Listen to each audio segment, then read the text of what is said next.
If you listen closely, you can hear the silence beckon this heart from its cage. If you watch carefully, you will see it make its way up my throat into the comfort of hands attempting to teach it how to beat again. If you are completely still, you can feel the tremors escape the soles of my feet as they make their way to the nearest exit. I don't belong here. These eyes watched helplessly as these hands, drunk on emotion, reach for relief, hoping the darkness is more welcoming than self-induced grief. I lean into a trust fall. It is now death's turn to catch me. Stay. I get a glimpse of the unfamiliar voice as it slips into a crowd. Stay. Clear, simple, concise instructions I follow only to find the voice that has introduced them to air. Stay. We are interrupted by a whisper loud enough to draw me back to this side of reality. Skilled enough to return heart to thoracic cavity. It is enough. There is no need to explain the craving that is developed when one has encountered the thing that satisfies. Nor is there a need to discuss the desperation when you cannot locate where its source lies. I begin my pursuit. It is difficult to follow the warmth that fades in every direction, but I am willing to give it all if it means our next encounter will be more than accidental intention. So I follow. Allow the crowd to engulf my weary resolve. I call out until I am hoarse, walk until my feet refuse to stand, and then I sit. Pause. Take a breath.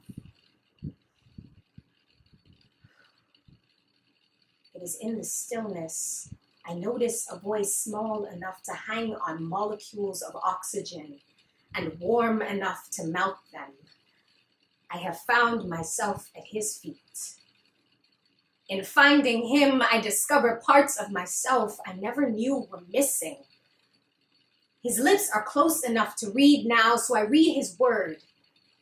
Trust me. My attempt to respond comes out in fragments. I, you, why? His response is a crystal clear waterfall. It lulls me to love. I love you.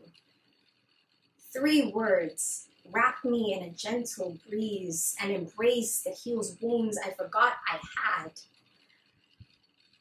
In this moment, I forget what it means to doubt. It is difficult to remember fear when you are huddled in sound waves that forge courage of coward. It is quieter here. I am finally able to recognize the voice that reminds me I am not alone. The white noise in the background reminds me that we are not alone.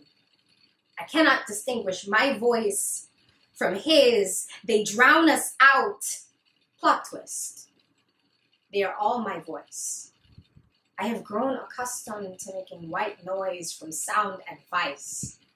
I am skilled at turning his commands into suggestions, bad decisions into lifestyles. I am really good at pushing him away. Plot twist. I am always the one who walks away. God is always the one who calls me back, calls my name, calls me loved. This enchanting melody, it comforts me. I find it is able to calm the storm and the child in me.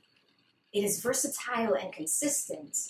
From this distance, it is easier to hear what he has to say. So I stay.